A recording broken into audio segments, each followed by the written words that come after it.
Minha esposa achou que morar longe de mim ia salvar nosso casamento, mas aí a irmã dela entrou na história. E o plano desmoronou na frente de todo mundo. Tenho 36 anos e preciso dividir com vocês uma parada completamente maluca que tá rolando na minha vida. Parece coisa de novela, mas é real. Sou casado com a Anne, que tem 33 anos. Estamos juntos há 10 anos, sendo quase 8 de casados. Temos 2 filhas maravilhosas, de 7 e 5 anos. Sempre achei que a gente tava firme, sabe? Nada de conto de fadas, mas também longe de tragédia. Claro que depois de tanto tempo junto, a paixão avassaladora vai dando lugar a uma rotina mais tranquila. Mas isso é o normal, né? 2 filhos pequenos, trabalho, contas. Ninguém vive eternamente em lua de mel. Tínhamos nossas briguinhas normais. Ela reclamava que eu deixava minhas botas cheias de barro na sala. Eu implicava quando ela exagerava nas compras da Amazon. Mas nada sério. No geral, éramos um casal estável. Trabalho na área de construção civil. Comecei carregando saco de cimento e hoje sou gerente de obra, com um salário que garante uma vida decente pra gente.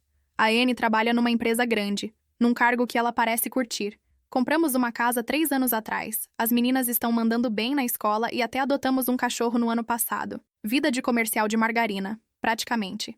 Mas aí, olhando agora, vejo que os sinais estavam lá. A Anne começou a mudar. Ela estava mais leve, mais animada, com um brilho que fazia tempo que eu não via. Começou a falar do trabalho com um entusiasmo que não era comum. Antes, ela sempre reclamava das reuniões sem fim, dos colegas chatos. Mas, de repente, parecia até que ela adorava estar no escritório. E foi aí que surgiu o tal do Jim.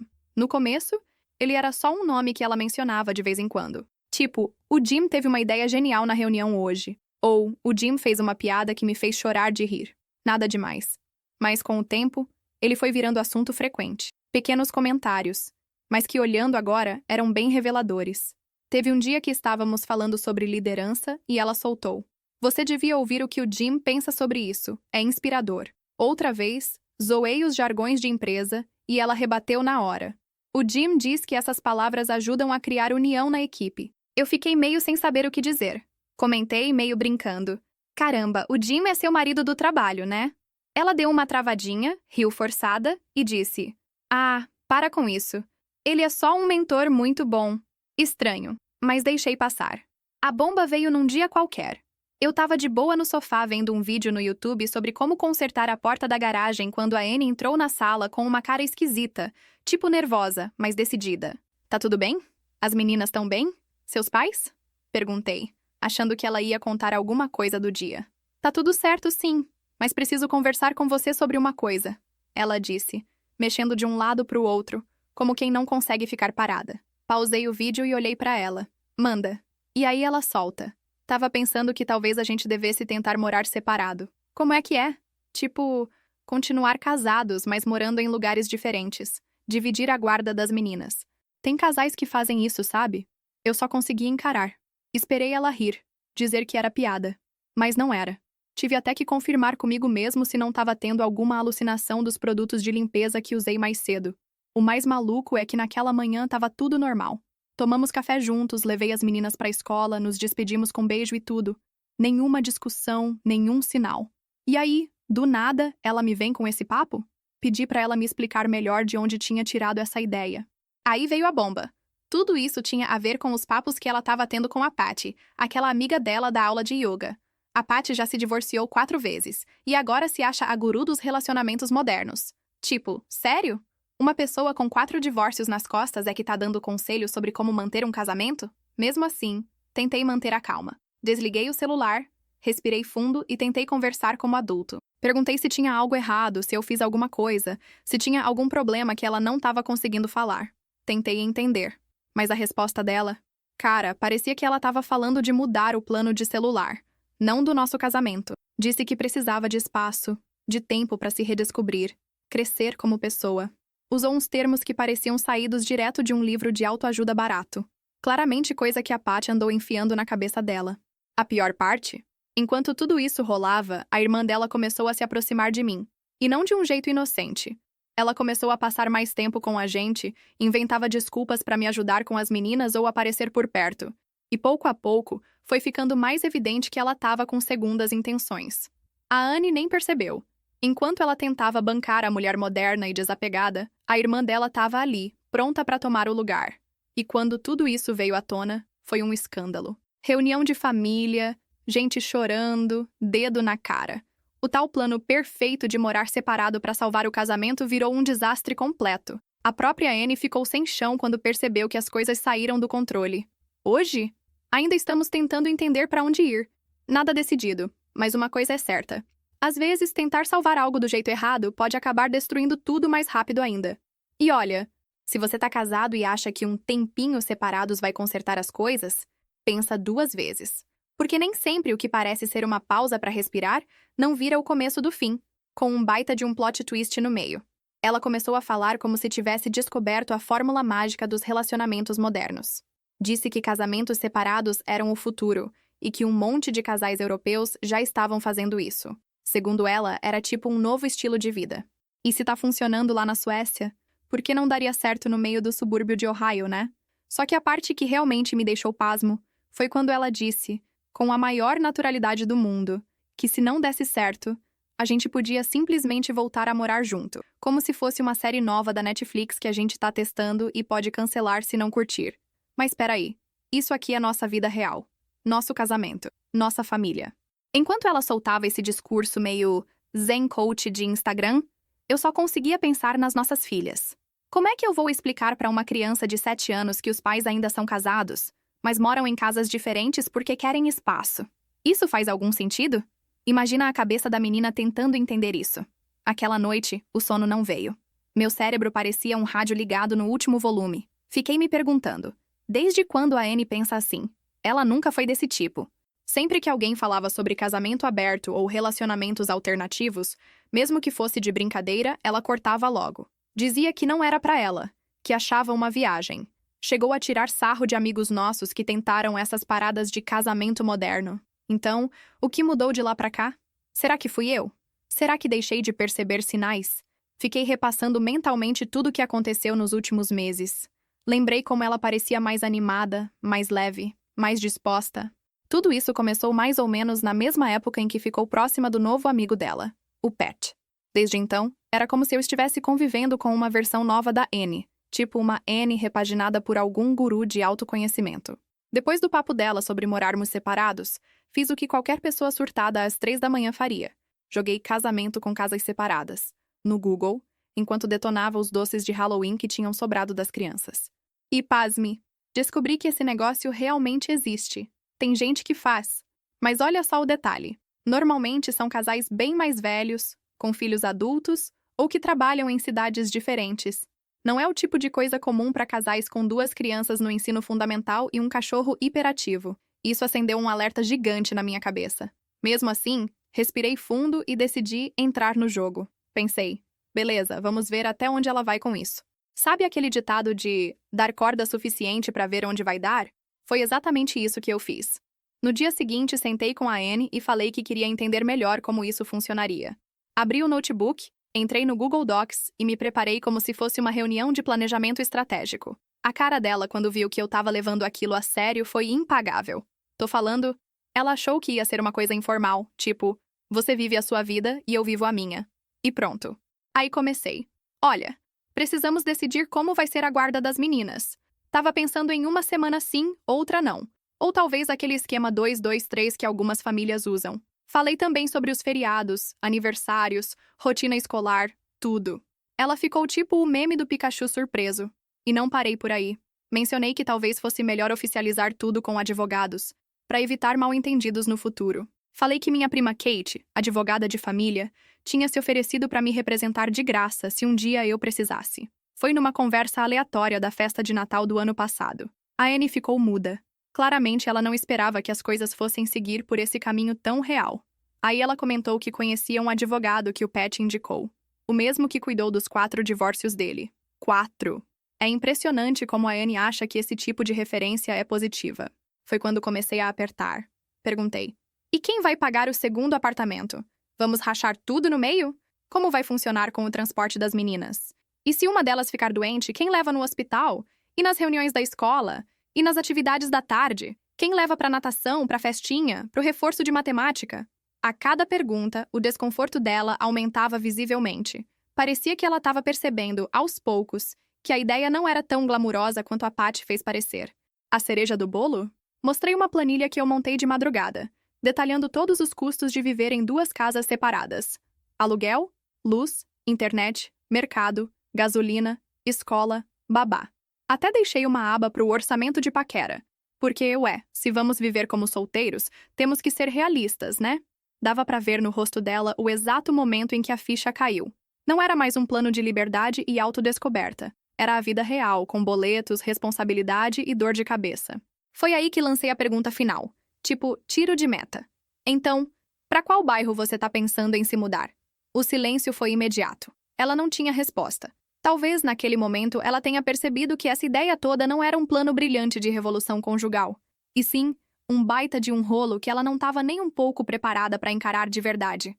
A maneira como ela ficou parada, pensando antes de responder, me deixou em alerta total. Não precisou nem de palavras. Aquela pausa já dizia tudo.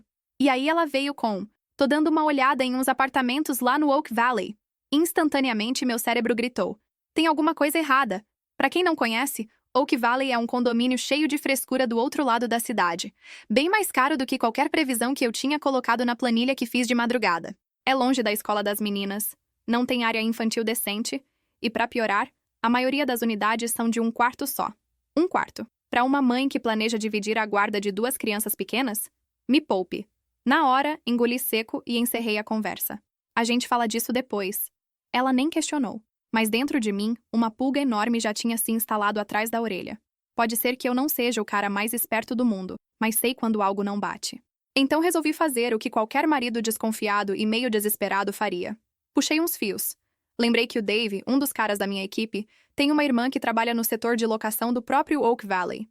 Mandei uma mensagem perguntando, meio casual, se ela poderia descobrir se alguém conhecido tinha se mudado recentemente pra lá.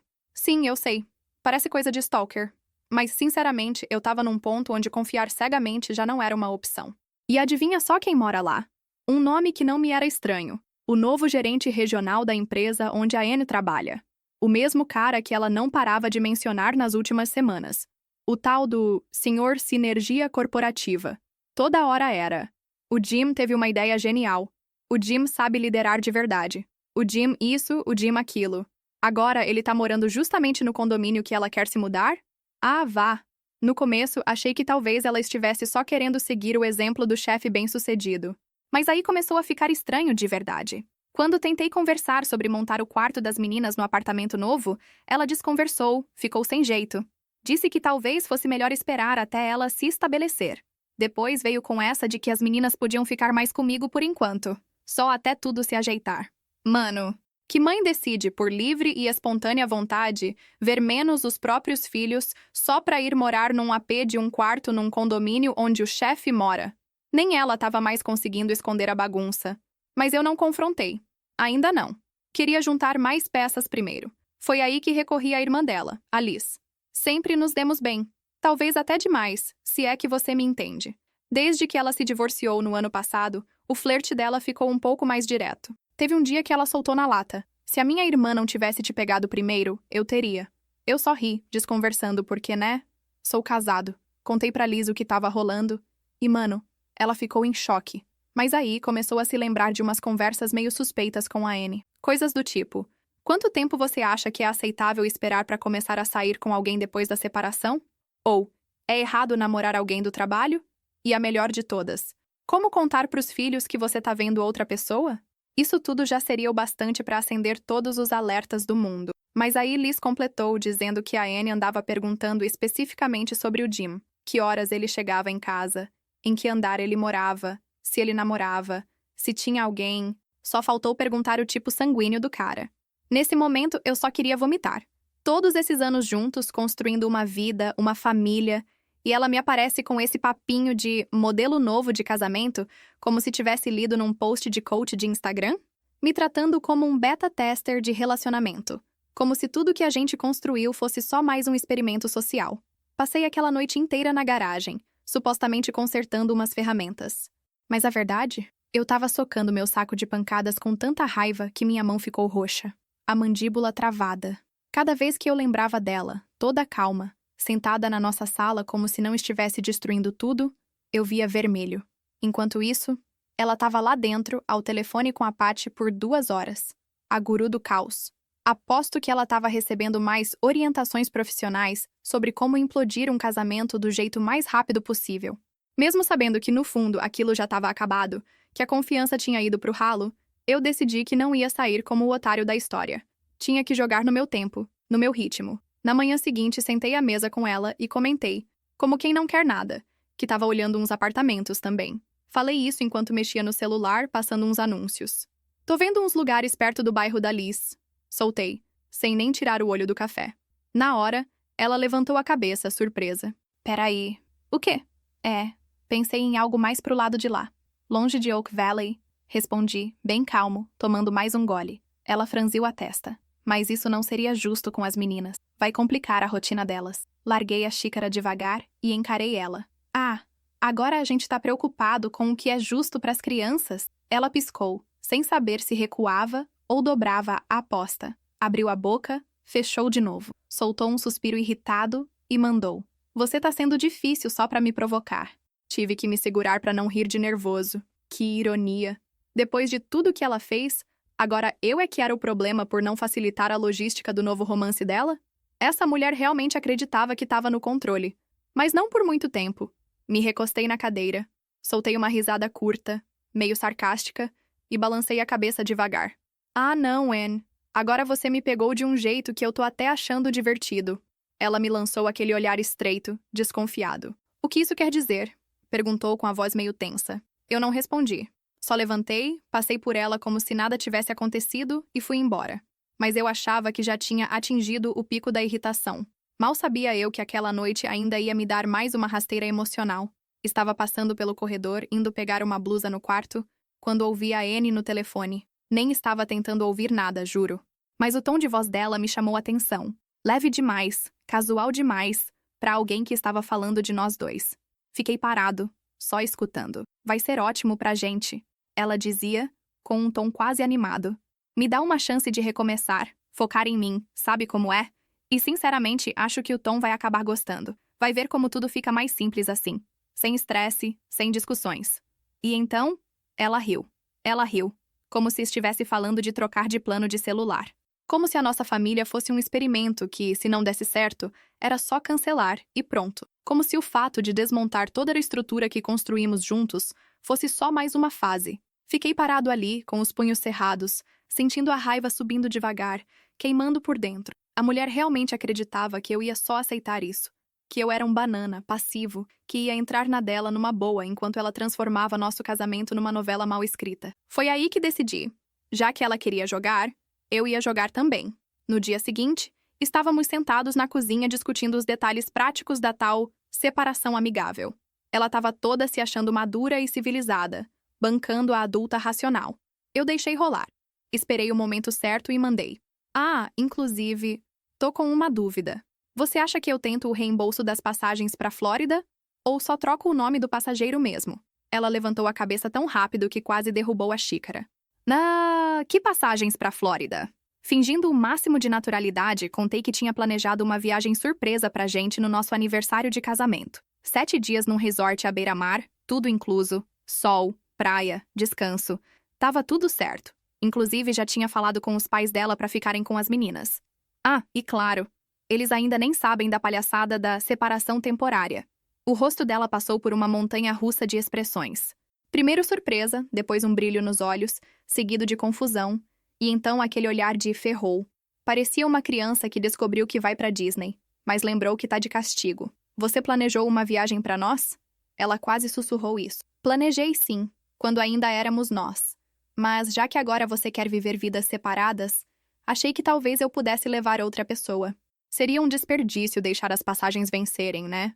O choque dela foi tão visível que quase senti pena. Quase. Ela começou a voltar atrás mais rápido que freio de ônibus. Disse que talvez a gente devesse esperar um pouco, ver se esse lance de morar separado realmente fazia sentido. Que podíamos usar a viagem para nos reconectar. Aí foi a hora da segunda bomba. Ah, mas já resolvi isso. Liguei para a agência de viagens e pedi para a passagem no seu nome virar um crédito. Pode levar quem você quiser. Quem sabe o Jim tá precisando de uns dias de sol e mar, né? Pá, fim de jogo. A cor sumiu do rosto dela na hora. Ficou pálida, boca entreaberta, tentando formar uma frase. Gaguejou que o Jim era só um colega de trabalho. Perguntou por que eu estava dizendo aquilo, o que eu estava insinuando. Dei de ombros. Ué, só achei curioso você querer morar no mesmo condomínio que ele. Vai ver, é só coincidência mesmo. Mas quem sou eu para julgar, né? Levantei e fui até a cafeteira, como se não tivesse acabado de explodir uma granada emocional no meio da cozinha. Ela veio atrás de mim falando rápido, tentando justificar que Oak Valley era um bom lugar, que o Jim não tinha nada a ver com a história, que eu tava viajando. Aí ela me solta. Como você sabe que o Jim mora lá? Tá me espionando agora? Eu me virei devagar, encarei bem nos olhos dela e falei: interessante como você tá mais preocupada com o fato de eu saber onde o Jim mora, do que com o fato de estar tentando se mudar pra perto dele sem me dizer nada. Ela ficou em silêncio, olhos marejados, tentando conter as lágrimas.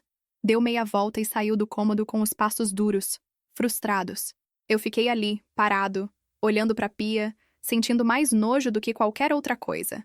Depois de tudo aquilo, ainda pensei, vai que agora ela resolve abrir o jogo de verdade. Que tolo eu fui. Nada. Nenhuma confissão, nenhuma explicação. Ela só mudou o modo. Entrou no que chamo de modo gestão de crise, mas não aquele em que você conserta as coisas. É o modo de quem tenta salvar as aparências enquanto tudo desaba por dentro. Mas agora quem tá no controle sou eu. E ela começou a perceber isso. Sabe aquele tipo de situação em que a pessoa vira o jogo e tenta se pintar como vítima? Então, foi exatamente isso que a Anne fez. A primeira coisa que ela fez foi correr pro telefone pra ligar pra quem? Pra Pat. É claro. 3 horas de ligação. 3. E mesmo sem querer ouvir, dava pra escutar os soluços dela do outro lado da parede, chorando e reclamando que eu estava manipulando ela com chantagem emocional e tentando sabotar a liberdade dela. Como se eu tivesse inventado a ideia maluca dela abandonar as filhas pra morar perto do chefe. A ginástica mental que essas duas fazem é tão absurda que eu acho que elas deveriam competir nas Olimpíadas. Sério, se tivesse modalidade de malabarismo emocional, medalha de ouro garantida. Mas aí a coisa tomou um rumo ainda mais bizarro. Lembra do Dave, meu colega do trabalho? A irmã dele trabalha no setor de aluguel em Oak Valley. Pois é, essa mesma irmã veio com uma fofoca das boas. Aparentemente, o Jim, o mentor iluminado da Anne, anda contando por aí que tem uma gata da contabilidade interessada nele. Sim, a mãe gostosa da contabilidade. Palavras dele, não minhas. Agora adivinha quem trabalha justamente nesse setor? Pois é. E tem mais. O Jim tem uma namorada. E não é qualquer namorada. Estão morando juntos e até escolhendo alianças. Isso mesmo. Segundo a irmã do Dave, ela mesma cuidou da renovação do contrato do casal no mês passado. E a moça, coitada, não faz ideia da novela paralela que tá rolando. Agora eu tô aqui segurando essa bomba de informação. Parte de mim quer explodir tudo. Mandar uma mensagem anônima pra namorada do Jim, falar com o RH da empresa, colocar fogo no circo. Mas aí entra a voz da razão, que, aliás, tem o mesmo tom da minha prima Kate, advogada de família, dizendo: segura, junta provas, joga certo. Falando na Kate, ela tá arrebentando. Conseguiu, por meios completamente legais e criativos, uma cópia do requerimento de aluguel da Anne para Oak Valley. Sabe o que ela colocou lá? Que está solteira. Nem separada. Solteira. E no campo de contato de emergência? Em vez de colocar o pai das filhas, ou o marido, ou, sei lá, alguém de confiança, ela colocou o Jim. Enquanto isso, a Anne segue tentando jogar nos 2 times. Num dia diz que quer tentar salvar o casamento. No outro, tá mandando mensagens pro Jim como se fosse adolescente. Sim, eu vi. Apareceu no iPad que, adivinha, ainda tá logado com a senha da nossa data de casamento. Subtilidade mandou lembranças. Pior que isso, só a cereja do bolo. Liz. Depois daquela treta toda com as passagens pra Flórida, a Liz começou a me mandar mensagens com mais frequência. Nada demais. Só um "tô aqui se precisar" ou "espero que você esteja bem". Coisa de gente decente que se importa. Mas aí um dia, enquanto eu fazia o jantar, uma notificação apareceu na tela do meu celular. E quem viu? Anne, claro. Por que a minha irmã tá te mandando mensagem? Ela disparou como se eu tivesse feito algo. Ué, porque ao contrário de certas pessoas, ela realmente se preocupa com a família. E, bem, sempre teve uma quedinha por mim. Vocês duas devem estar adorando essa reviravolta, né? Ela bufou. Aposto que vocês planejaram tudo isso. E eu. Interessante como você tá surtando com a mensagem da sua irmã, mas não tá nem aí com o fato de que seu amigo de trabalho tem namorada e você tá tentando se mudar pro prédio dele sem contar nada pra ninguém. O Jim não tem nada a ver com isso. Que namorada! E aí ela pirou de vez. Começou a andar em círculos na cozinha, passando as mãos no cabelo, repetindo que isso não era para acontecer assim. E então desabou, literalmente. Escorregou contra o armário, caiu sentada no chão e começou a chorar, sem conseguir controlar. Você vai me deixar pela Liz, não vai? Engasgou entre lágrimas. É por isso que tá se aproximando dela. Vocês dois tramaram tudo isso. Fiquei olhando para ela, parado. A mulher que, semanas atrás, estava rindo ao telefone, planejando uma nova vida sozinha perto do chefe, agora estava aí, chorando no chão como se tivesse sido traída. Sabe o que é engraçado? Falei, encostado no balcão. Você tá aí, arrasada, achando que eu vou te trocar pela sua irmã, o que, aliás, não vai acontecer, enquanto você estava planejando uma vida nova com o Jim, um cara que já mora com outra mulher. A ginástica mental que você faz é coisa de outro mundo. Ela me olhou com o rímel derretido, a cara toda borrada. Não foi isso. Eu não queria. Eu só me sentia presa, como se minha vida estivesse passando sem mim. E o Jim me fez... Levantei a mão. Não termina essa frase, Anne. Se as próximas palavras saírem com o Jim me fez sentir especial, enquanto eu estava aqui sustentando essa casa e criando nossas filhas, juro por Deus que eu perco o controle. Ela desabou de novo, soluçando como uma criança. Eu nunca quis te machucar. Nem as meninas. Meu Deus, as meninas. O que eu fiz? Exatamente. O que você fez, Anne? Respirei fundo. Talvez você não tenha feito com intenção, mas tudo isso foram escolhas. A ideia de morar separados. O apartamento perto dele. Colocar o Jim como contato de emergência. Se declarar solteira. Você sabia o que tudo isso significava. Você só escolheu não se importar. Ela continuou ali no chão, chorando sem parar. E o pior? Aquilo não me deu nenhuma satisfação, nenhum senso de vitória. Só um peso, uma tristeza profunda por ver no que tudo isso tinha se transformado. Eu estava triste. Triste pelas nossas filhas. Triste pelo que a gente construiu juntos.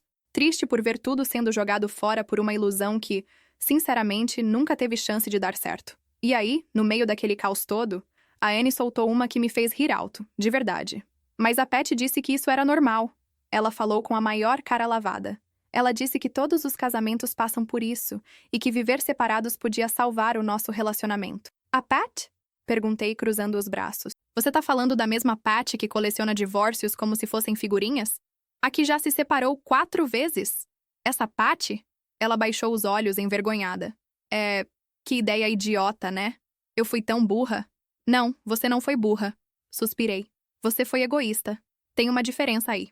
Ela me olhou com os olhos cheios d'água, quase desesperada. A gente pode tentar resolver? Por favor. Eu faço qualquer coisa. Largo meu emprego, corto contato com a Pat, faço terapia, o que você quiser. Só não me deixa pela Liz. E foi nesse instante que tudo ficou claro pra mim. Ela ainda não tinha entendido nada. Na cabeça dela, tudo se resumia a mim e a Liz. Ou ela e o Jim. Como se o problema fosse outra pessoa. Mas não era. O problema era que ela quebrou alguma coisa essencial entre a gente. Algo que não se conserta só com vou mudar. No momento em que ela decidiu planejar uma vida nova, sozinha, sem mim e sem as filhas, ela atravessou uma linha invisível. E não tem como fingir que isso não aconteceu. Peguei minhas chaves e falei com calma. Vou ficar na casa da Liz hoje. O quê? Ela arregalou os olhos assustada. Não, não é por causa disso. Não tá rolando nada entre a gente. Mas eu preciso de espaço. Preciso pensar. Olhar pra você agora... Só dói. Deixei ela ali, sentada no chão da cozinha, em prantos. Ouvi o choro enquanto saía, mas não olhei para trás. Peguei minha caminhonete e fui embora. Passei 3 dias na casa da Liz, no quarto de hóspedes. Só queria clarear a mente, respirar, organizar tudo. Kate, minha prima advogada, também queria estruturar os documentos antes da tal reunião de família que a gente marcou. A verdade tinha que sair. Todos mereciam saber. Marcamos o encontro na casa dos pais da Anne. Era um território neutro, e os pais dela mereciam entender por que a vida dos netos ia mudar tanto. A Anne tentou escapar. Disse que estava emocionalmente abalada e que não conseguia lidar. Mas eu fui firme. Ela podia participar da reunião voluntariamente ou eu deixaria a Kate iniciar o processo legal de divórcio sem a autorização dela. Ela apareceu. Entrar naquela casa foi surreal. A mãe da Anne, como sempre, tinha preparado o café e os biscoitinhos que faz para encontros de família. Como se aquilo fosse só mais um domingo qualquer, e não o dia em que o casamento da filha estava desmoronando. Kate veio preparada. Trouxe uma pasta cheia de documentos. O requerimento de aluguel em Oak Valley, onde a Anne se declarou solteira. Prints das conversas com o Jim, que eu peguei do iPad, claro. Extratos bancários mostrando transferências para uma conta separada. Tudo ali, à vista de todos. Era uma linha do tempo triste e vergonhosa de mentiras e omissões. A mãe dela começou a chorar assim que leu o formulário de locação. O pai dela ficou quieto, absorvendo cada palavra enquanto a Kate explicava tudo com aquele tom profissional e calmo, mas firme. O único som além da voz da Kate era o dos fungos discretos da Anne e os soluços abafados da mãe. E então chegamos ao tópico mais delicado, a guarda das meninas. Foi quando a Anne finalmente tentou se manifestar. "Eu quero guarda compartilhada", ela disse baixinho, quase num sussurro. O pai dela soltou uma risada seca, amarga. "Guarda compartilhada?" Ele repetiu, incrédulo. Depois de tentar se mudar para um AP de um quarto, colocando seu chefe como contato de emergência em vez do pai das suas filhas? "Ah, legal, querida. De repente virou especialista em paternidade agora também?" E aí, do nada, a mãe dela gritou. "Se você falar o nome da Pat mais uma vez, eu juro." Foi a primeira vez na vida que ouvi a mãe da Anne levantar a voz. Nunca pensei que fosse capaz. Mas ali, ela estava no limite. Kate então interveio com calma, mas firmeza cirúrgica. Disse que, diante dos documentos, da tentativa de abandonar a estrutura familiar e da evidência de um possível caso com um homem comprometido, entraria com pedido para a guarda primária comigo, com visitas supervisionadas para a Anne, até que ela fizesse terapia e provasse estabilidade emocional. Quando a Kate pronunciou as palavras "visita supervisionada", o rosto da Anne desmoronou. Era como se, finalmente, a realidade tivesse alcançado a fantasia que ela tinha alimentado esse tempo todo. O pai dela virou-se para mim, sério. "As meninas, elas sabem?" "Ainda não", respondi. "Queria resolver isso antes. Elas estão com meus pais hoje. Depois a gente cuida da parte difícil." Kate já tinha redigido um acordo de separação justo. A casa ficaria comigo. Afinal, está no meu nome. A Anne se mudaria temporariamente para a casa dos pais. O plano de guarda seria estabelecido após o término da terapia dela. E incluímos uma cláusula proibindo hóspedes do sexo oposto durante as visitas. Sim, uma medida direta contra o Jim. E mesmo assim, os próprios pais dela não levantaram objeção. Na verdade, mal olharam para ela. A decepção no rosto do pai dela dizia mais do que qualquer bronca. E ali, naquela sala com cheiro de café fresco e biscoitos recém-assados, a vida como a gente conhecia chegou ao fim. Mas pelo menos agora todo mundo sabia por quê. O pai dela chegou a soltar uma que ficou ecoando na minha cabeça por dias. "Você perdeu o direito de negociar no momento em que cogitou abandonar seus filhos para correr atrás de um cara que tá praticamente noivo de outra pessoa. Ver os sogros ficarem do meu lado e não da própria filha. Olha, não teve nenhum pingo de satisfação nisso. Foi só triste. Um tipo de tristeza silenciosa, pesada. Do tipo que te faz perceber o quanto as coisas desandaram." A reunião terminou com a Anne assinando tudo, em meio a muitas lágrimas. A mãe dela, na hora de se despedir, me deu um abraço apertado e sussurrou um "sinto muito" que parecia vir da alma. O pai dela parecia exausto, derrotado, completamente vazio. Quando voltei para casa naquela noite, tudo estava em silêncio. As meninas ainda estavam na casa dos meus pais.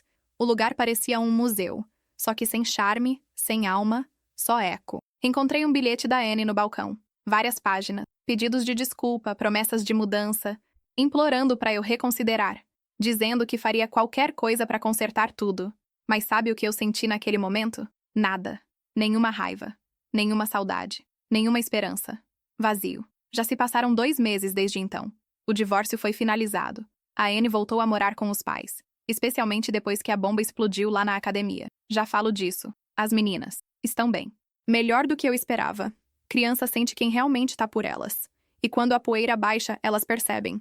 Elas sabem quem estava presente, quem ouvia, quem dava atenção de verdade. E não era a Anne. Agora, lembra do Jim, a estrela da sinergia corporativa? A namorada dele descobriu tudo, tudinho. E ela não era do tipo que leva calada. Apareceu no trabalho da Anne com um monte de prints das conversas entre os dois. Sim, impressas. Virou um circo. Até quem não queria saber acabou sabendo. O escritório inteiro viu a Anne tentando justificar porque planejava morar no mesmo prédio do Jim enquanto colocava ele como contato de emergência, em vez do pai das próprias filhas. O RH se meteu. Resultado? Ambos foram demitidos. O universo tem um senso de justiça, às vezes. Ah, e a Patty, nossa querida guru do amor moderno? Bem, aparentemente eu não era o único marido de saco cheio das ideias dela. 3 outros caras da aula de yoga apareceram contando como a Patty basicamente empurrou as esposas deles para experimentar separações ou casamentos abertos. Os ex-maridos dela acharam tudo hilário. Parece que ela pegou suas malas e foi se reinventar. Adivinha onde? Na Flórida. A vida tem dessas ironias. E por falar em Flórida, lembra das passagens que a Anne ficou tão paranoica achando que eram pra mim e pra Liz? Então, não é que ela estava errada por se preocupar. Só errou no timing. Depois que tudo se acalmou, Liz e eu começamos a passar mais tempo juntos. No começo, só pela convivência com as meninas mesmo. Elas sempre adoraram a tia, e tê-la por perto ajudou muito na adaptação. Depois era um café para conversar sobre os absurdos da Anne, um jantar para desabafar. Você sabe como essas coisas começam. Aí, numa noite qualquer, depois que as meninas já estavam dormindo, a gente estava na varanda dos fundos, falando daquelas passagens. A Liz riu e disse algo tipo: engraçado como a Anne sempre achou que tinha algo rolando entre a gente. A gente riu junto. E então, bem, o universo piscou pra gente. Hoje estamos juntos. Namorando. Não foi planejado. E sim, sabemos que é complexo. Mas depois de tudo o que rolou, estar com alguém que ama as minhas filhas, que entende o valor de família e que sempre me viu por quem eu realmente sou, foi como encontrar paz depois de uma tempestade longa demais. Quando a Anne descobriu, foi cena de novela. Ligou chorando, gritando, dizendo que fomos traiçoeiros, que a traímos. Os pais dela simplesmente desligaram na cara dela. Acho que eles também lembraram bem rápido de como ela estava prontinha para largar os filhos e correr atrás do Jim. Ela até tentou usar isso no tribunal para alterar o acordo de guarda, mas aí entrou a Kate, minha prima advogada, e destruiu essa ideia em minutos. Ela foi direta. Namorar a irmã da ex não é o mesmo que tentar morar com o chefe casado e se declarar solteira num contrato de aluguel, Sua Excelência. Fim de papo. Hoje, o acordo de guarda está funcionando direitinho. Eu tenho a guarda principal. A Anne tem visitas supervisionadas, por causa de toda a documentação provando que ela tentou dar um jeito de sair da vida das filhas para viver a própria jornada de autoconhecimento com o Jim. Agora ela tá fazendo terapia de verdade. Nada de sessão de vinho e sabedoria com a Patty. Sessão séria, com profissional. Mas, sinceramente, isso já não é mais problema meu. As meninas estão prosperando. Ver a tia Liz virando, pouco a pouco, uma figura maternal para elas foi bonito. Não teve aquela confusão que a gente achava que poderia ter. Para elas, foi natural. Ela já era presente. Já ajudava com dever, com lancheira, com as apresentações da escola. E sabe aquele fundo de faculdade que a Anne tentou usar para pagar o depósito do AP em Oak Valley? Os pais dela transferiram tudo para uma conta universitária no nome das meninas. Eles mal falam com ela agora, mas vêm jantar aqui em casa, com a Liz, comigo e com as meninas. Toda semana. Demorou, mas eles se ajustaram. E de verdade, estão felizes por verem as netas bem, cercadas de cuidado e estabilidade. A vida é engraçada. 1 ano atrás, eu achei que meu mundo tinha acabado quando a Anne apareceu com aquele papo de vamos morar separados para salvar o casamento. Hoje, tenho meus filhos comigo. Tenho paz. O trabalho vai bem, os negócios estão crescendo e, de quebra, encontrei alguém que esteve o tempo todo ali, observando eu ser pai, parceiro, homem, enquanto a irmã dela jogava tudo isso fora sem pensar 2 vezes. E na semana passada, a Anne deixou uma mensagem de voz. Voz trêmula, chorando, dizendo que tinha mudado, que sabia o que perdeu, pedindo outra chance. Sabe o que eu fiz? Encaminhei para Kate. Vai ser útil no processo de custódia. Depois levei a Liz e as meninas para tomar sorvete. Ironia das ironias. A Anne vivia obcecada com a possibilidade de eu e a Liz estarmos juntos. E no fim, foi ela mesma quem fez isso acontecer. Beijo do chefe. Às vezes, o lixo se leva para fora sozinho.